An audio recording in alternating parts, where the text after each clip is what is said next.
special.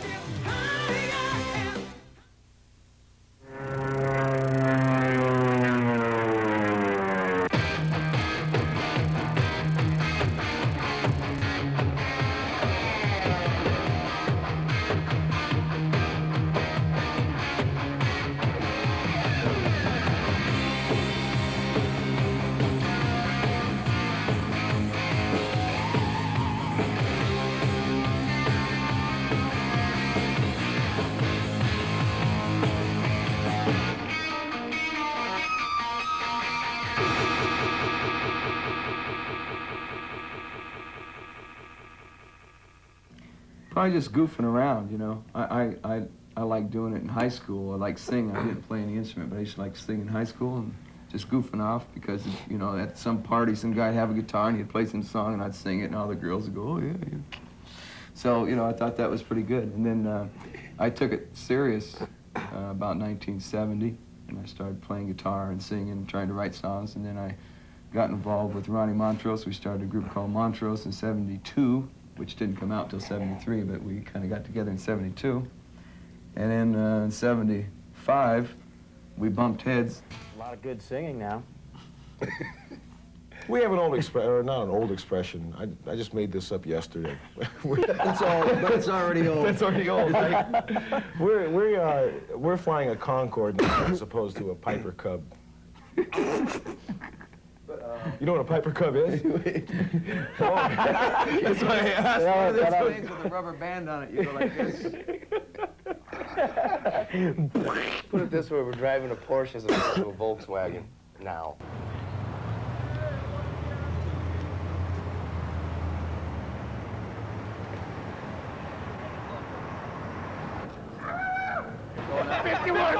Number one! Minnesota loves them. Yeah.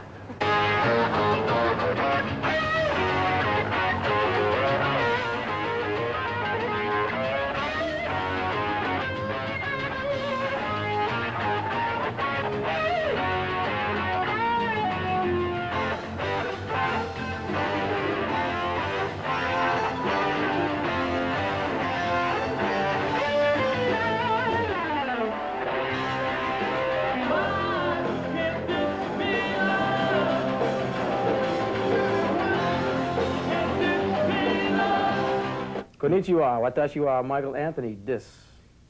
What, I'm supposed to say it too? Yeah. I don't know how to say that. Say whatever you want. Yeah. Hi, Eddie Van Halen. Hi, I'm Sammy Hagar, the new guy. And I'm the old man of the band. Your pal, Al, your pal. We do 3 shows and we have 1 night off. And then we do 3 shows and have another night off. So let someone else figure it out because we forget. But somebody back there is saying 15, so I guess we've done about 15 shows.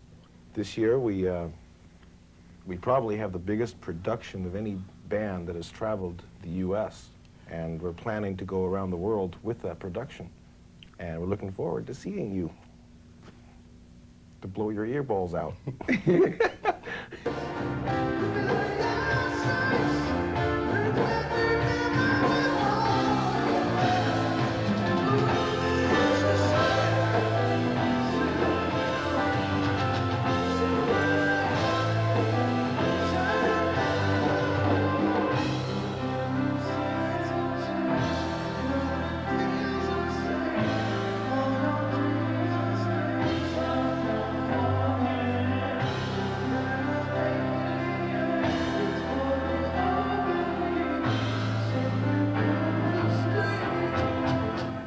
I use a Kurzweil MIDI to a bunch of OB8 Oberheim synthesizers. And who's playing synthesizer? Me. You. Yeah. And you'd have a new guy in the band if he was playing guitar for a while. Yeah, so- well, he's not here right now, though, but... Yeah, it makes it easier when Eddie plays keyboards, the fact that I can play guitar. Yeah, we can... And I may say very admirably well. Thank you, Al. Anytime. I guess I'll stay in the band after all. Okay. But it makes it easier to reproduce the sound of the record live that way. And so far it's worked great.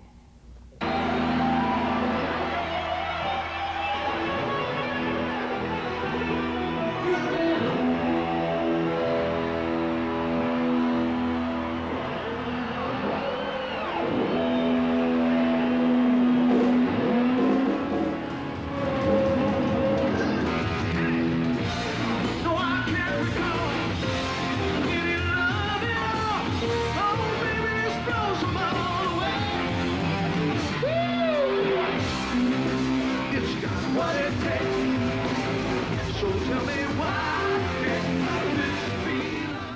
I would say more like 11 years. This is finally the culmination of what Van Halen finally is and supposed to be. This is the real thing. The music was written in a short period of time. The moment Sammy came with us and joined the band, Ed and Sammy wrote the lyrics and the music, and then Mike and I chimed in and added drums and bass.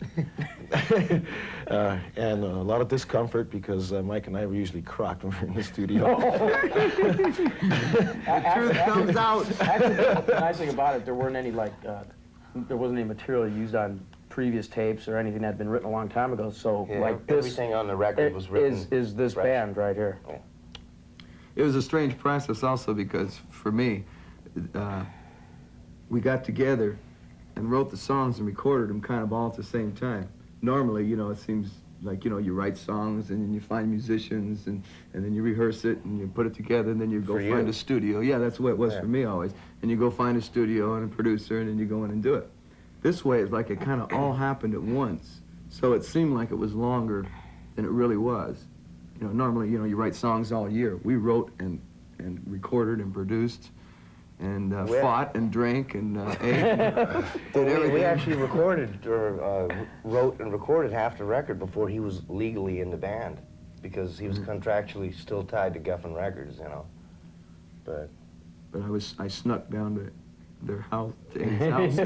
And, seriously, we were doing an illegal thing. We were actually working on a record before it was legally supposed to be done.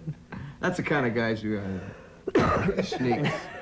But I want to just add one thing, and that is that the people who Sammy worked for before, which is David Geffen, was creatively, he saw something that was there, and he allowed Sammy to get out of his contract and do this thing to make the new Van Halen. not real easily, though. No? Well, I think it was a matter of pride. He didn't give it away, but he He didn't give it away. It was a matter of pride. It wasn't a matter of money. So we made him feel that, hey, you know, you're a great guy, which he really is. As a matter of fact, he even sent us a bottle of champagne to congratulate us for our #1 record. Lousy champagne, too. No, I'm kidding. Well, you know, the corkscrew stuff, you know? I'm kidding.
We really officially, as you know, the four of us just meeting was August of last year, right, when I first came, maybe September, August or September, when I first came down.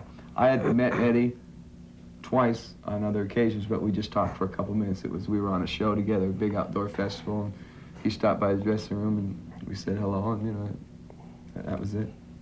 At first, when I was first called, I mean, I had a nice career going for myself, and I wasn't like looking to make any moves. I was only looking to do things for fun, to make me happy, like the HSAS thing. That was strictly for fun. I didn't care if that sold 1 record or if it sold 10 million. That isn't why I did it. I did it, said, hey, Neil, let's make some music together.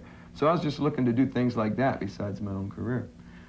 But, so I thought, well, I'll go down and see what these guys are doing. And the second I heard these guys play, I just said, whoa, you know, I can't pass this up. This is something that will happen to a person maybe once in their life. A lucky person, and so it was great.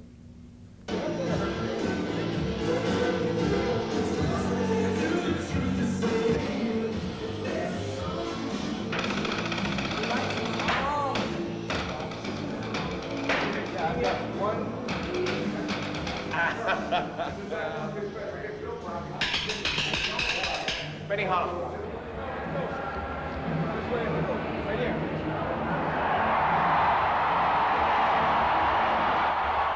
Keep out of the way, goddammit.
We really want to, though. The whole idea of this band is that we want to go everywhere and reestablish the new Van Halen, per se, so that People can see what the real Van Halen is. because it is different, and live, it's really something special now.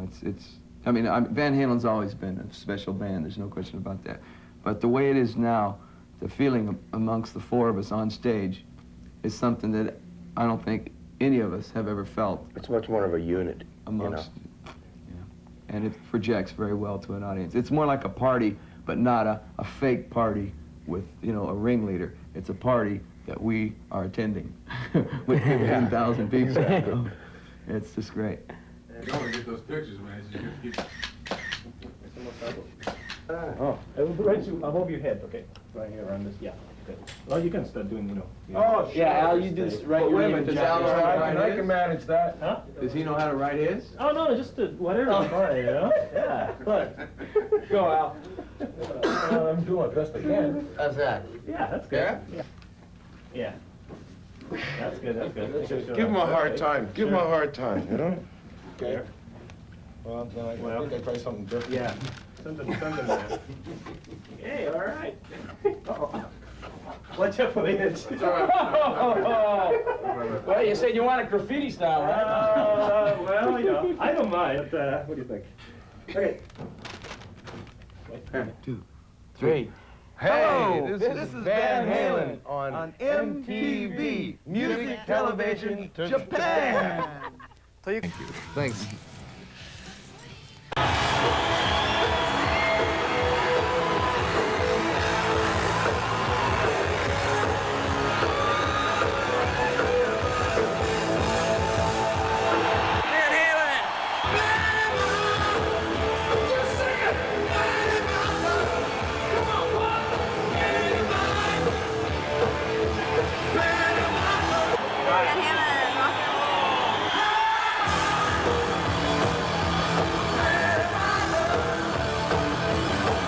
Happy Thanksgiving!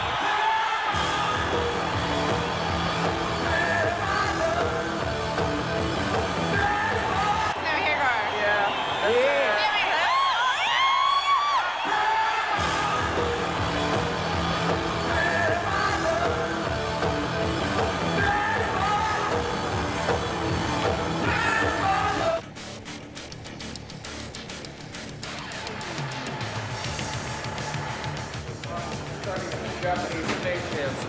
Yeah.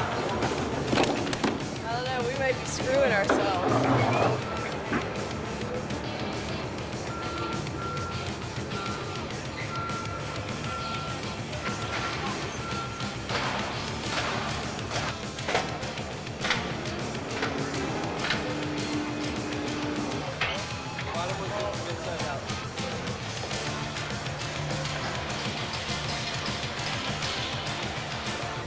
Well, the lighting system here consists of about 800 some odd lamps.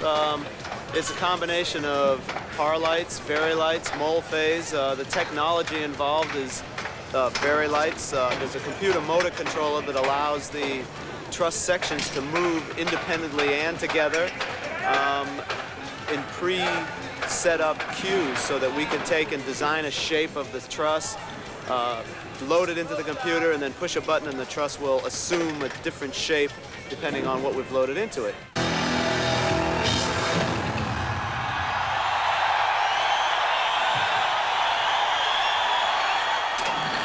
There's a lot of excitement, but I hope not to have so much going on that it takes away from the band. The idea is to make their performance stronger, not try and compete with them or make it more exciting than the band on stage.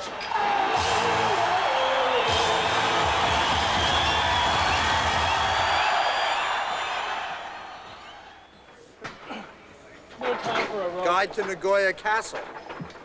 Are you going to Japan? Yes, I hope to. If this drum riser goes to Japan, I'm going to Japan. Can you tell us about this drum riser? Well, it goes 18 feet in the air. It's 16 feet wide. It spins 360 degrees.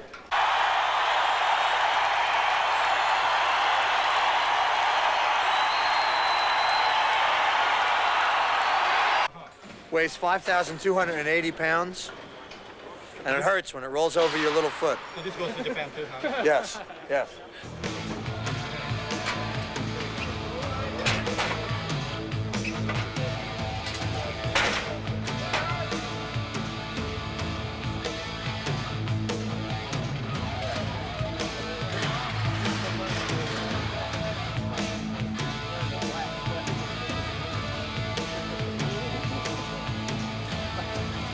You're a sick human being, Whitmer. Very sick.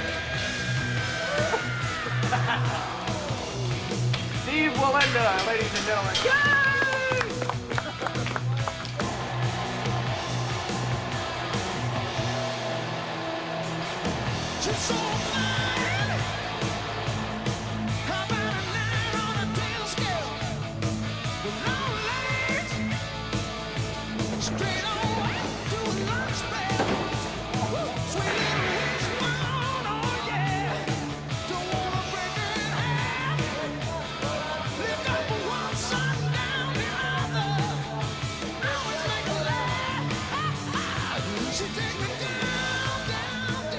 One and a half hour before the show, how you feel now? Passing Chris. Wishing it Yeah. wishing it was an hour and a half later. This is pretty soon going to end the American tour, It's the right? second to the last show. You before the stage, you feel anything? I mean, you hype? What they call pump? Pump? Pump? Pump? Or how do you? Before the show? I don't. It's what I do. I just stretch out real good so that when I hit the stage, that's when you get pumped. When the audience hits, you get so pumped that you hurt yourself if you're not stretched out. So I do a lot of exercises first.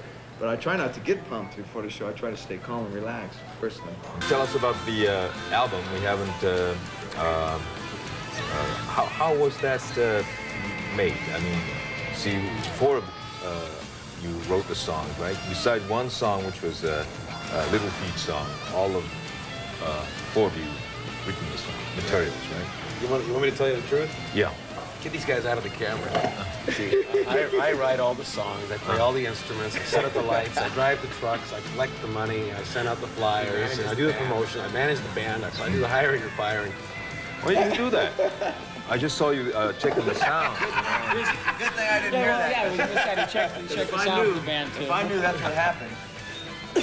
No, actually, this record was a lot more fun. Not actually a lot more fun. It was different than 5150 because we got to know each other even better Right. than before. Before 5150, the magic was there, the excitement was there because it was the first time that everything came together so quickly and it worked real well. But this time we on OU 812, we had time to explore each other a little further musically, and we'll see what happens next week. I mean, could you explain the video? You know, was it? Is it like the other ones? No, it's different. It's very different song. We came into this video as ourselves a lot more, just kind of, you know, got in our own cars, drove in, and just went and did the video instead of getting dressed up for it and stuff. And we all shot individually. 8 hours, Alex. 8 hours, Sammy. 8 hours, Michael. 8 hours, Eddie. And 8 hours of girls. No, actually, because Finish What You Started is kind of a different song than you would expect from a heavy metal or a hard rock band or a band like Van Halen. So rather than us doing the total creative control of the video, we let somebody else take the ball and run with it. I think it's great. Came off great. The guy's a genius at editing. Oh yeah. That's his Yeah, we're gonna see that. We're gonna get into that video as a matter of fact. fun video.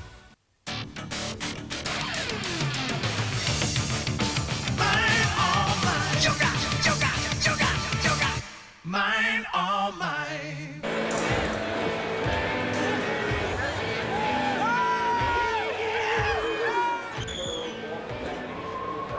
Don't give up your day job.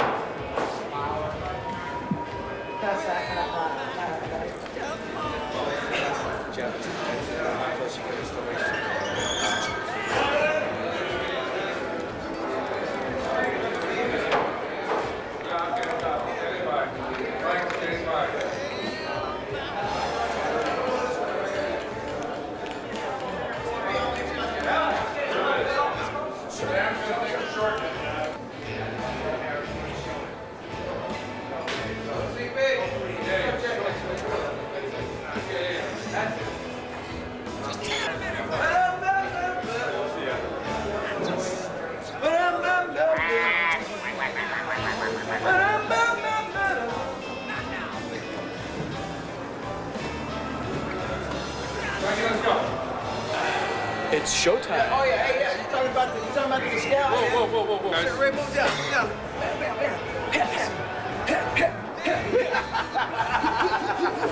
Work the body, Sam. Work the body.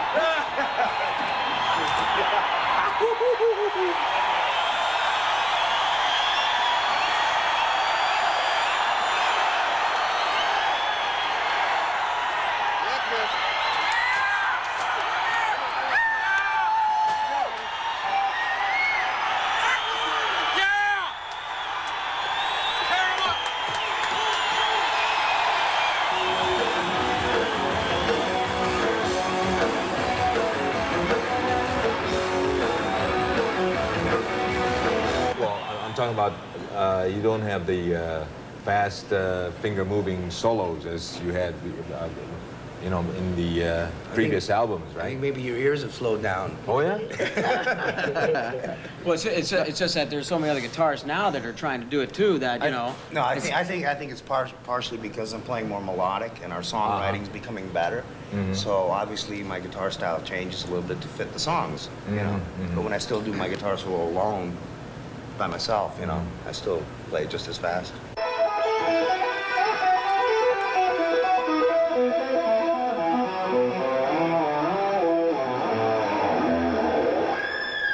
Well, he usually uses the main one, 5150, except for the one I was just playing with. This is his number 2 backup. For most of the set, he uses this one on Finish What You Started, you know, the new single that we have out. At the same time, Sammy uses the black one here, the Everly brother, Gibson. He recorded it with, though, this one here, the old Gretsch, Chet Atkins Gretsch.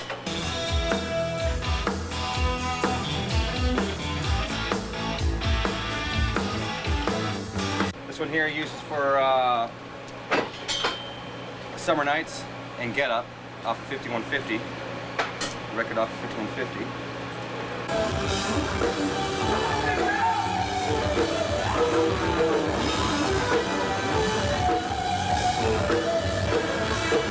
Let's see here. This is Sammy Hagar's main guitar. As you can see, he's from graduated school of Bondurant, speed racing. So he's maybe if he gets out of rock and roll, he'll be into you know, professional race car driver.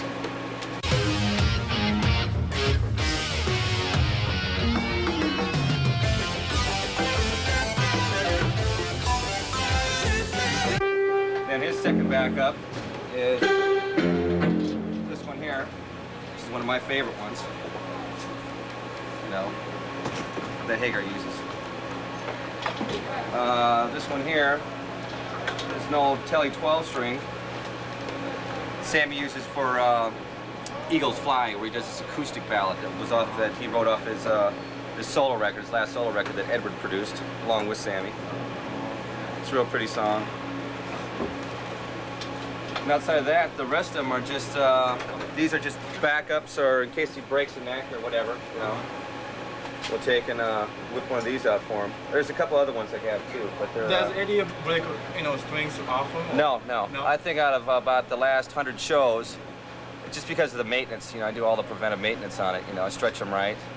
And I think he's broken one string. On 5150 tour between both guitar players, the only downtime I had was one broken string, I think, between both players out of 110 shows.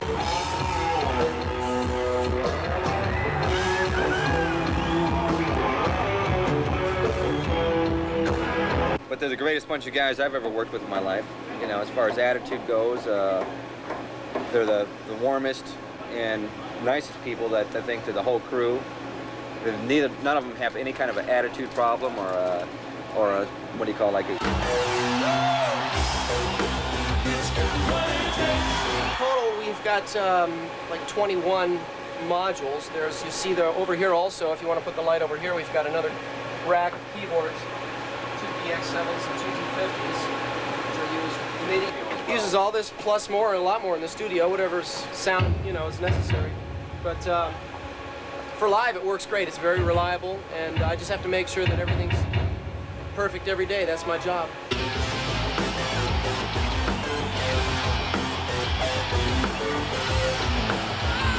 actually, very little overdub then. Yeah, that's the way we like to record because some of the enjoyment of making music is playing live, and if you can't duplicate it live, then you're in trouble. Making a record, yeah, it's fun, but the audience, the one-on-one or the one-on 5,000 or one-on 2,000, you know, that type of feeling. They say you never record with a click. No. You know, these guys don't understand what a click is. It ruins the track. It takes the life off. Got something to do with the camera, right? Quick. No, in all seriousness, no, it started off with the very first time we ever recorded. And I think Sammy would probably explain it in better terminology than I can. But, I wasn't there the very first time. No, I meant as far as the life. If you use a click track, why not use a synthesizer that's hooked up to a computer and use a drum box, and then we'll just put up a picture of the band. And call yourselves the Pet Shop Boys. You know, that's really what it's all about. It's like, this is a live band. It's like, it'd be like doing fake vocals or something. You know, you got to sing. Otherwise, it's not a singer. You got to play guitar. You got to play bass. Drums, the same thing. You have been pretty much active in this year. How was the year 1980? Well, if we say it was great, we'd be tooting our own horn, and if we said it was not too good, we'd be lying. So, it was great. I think it was great. Yeah, we did something that's never been done in the history of rock and roll. I don't think. It's called the Monsters of Rock. It's where, Van Halen has gotten to the point where we can basically tour 10, 11, 12 months a year in the continental U.S. and sell out consistently the 12 to 20,000 seaters. And rock and roll's always been a little bit over the edge. Try something different.